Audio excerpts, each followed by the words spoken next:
positive to positive. Yan, i-parallel natin mga idol. Tsaka itong negative naman, yan, simple lang to. Pagsamahin din natin itong negative at saka negative. Maraming nagtatanong mga idol kung paano ba daw ikabit itong dividing network na ito dito sa ating setup. Dahil mayroon tayong dalawang speaker, dalawang tweeter at saka isang Bluetooth na amplifier na D100. So simple lang naman mga idol ang pagkabit nito. So unang-una mga idol, magsisimula tayo dito sa speaker natin yung dalawa. No? Dalawang speaker. So ang gagawin natin dito mga idol, mayroon tayong wire dito, yan no. Mayroon tayong dalawang wire, positive at saka negative. Dito sa isang speaker na ito. At saka dito sa isang speaker, mayroon din tayong positive at saka negative. So ang gagawin natin dito mga idol ay itong positive ay pagsamahin natin. Yan. Pagsamahin natin yan. Yan. Pagsamahin na natin ay baliktad. Ito pala yung positive. Itong pula. Positive to positive. Yan, i-parallel natin mga idol. Tsaka itong negative naman, yan, simple lang to. Pagsamahin din natin itong negative at saka negative. Yan. Yan, mayroon na tayong positive at saka negative. So, itong tweeter naman, ayan, tabi muna natin to, ito. Itong tweeter ay pagsamahin din natin yung positive at saka positive.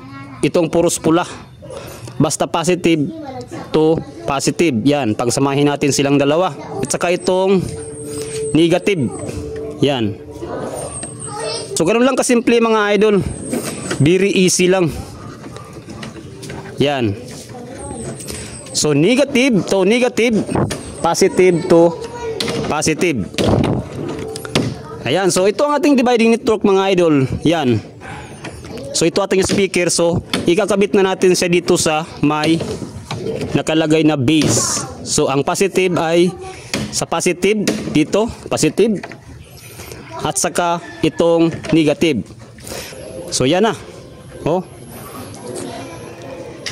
Yan na, medyo malaki lang yung mga speaker wire ko, pero okay lang yan. Mas maganda nga yung malaki. So ito mga idol, optional lang ito kung bumili kayo ng dividing network or hindi. Total naka Bluetooth amplifier naman tayo. Dahil sa setup ko nito mga idol ay ginamitan ko siya ng dividing network. Yan o. Mayroon siyang dividing network. So dito naman tayo mga idol sa input. Yan o. Yan sa input. Mayroon siyang positive at saka negative. Yan o. Positive at saka negative. At saka dito naman sa ating Bluetooth, kukuha tayo ng output dito. Ayan. Dito. Dito mga idol sa ating Bluetooth, may nakalagay siya na di maklaro. Mayroon siya nakalagay na 4 to 8 ohms. So dito tayo mag-kukunik. Yan o. Speaker 4 to 8 ohms. So itong dito sa primero, dito sa una. Yan o, may nakalagay dito sa kabila na 4 to 8 ohms. So maglalagay tayo dito ng kanyang wire. So mayroon naman siyang sariling wire mga idol yan o. So isasaksak natin dito. Yan o. Saksak natin siya.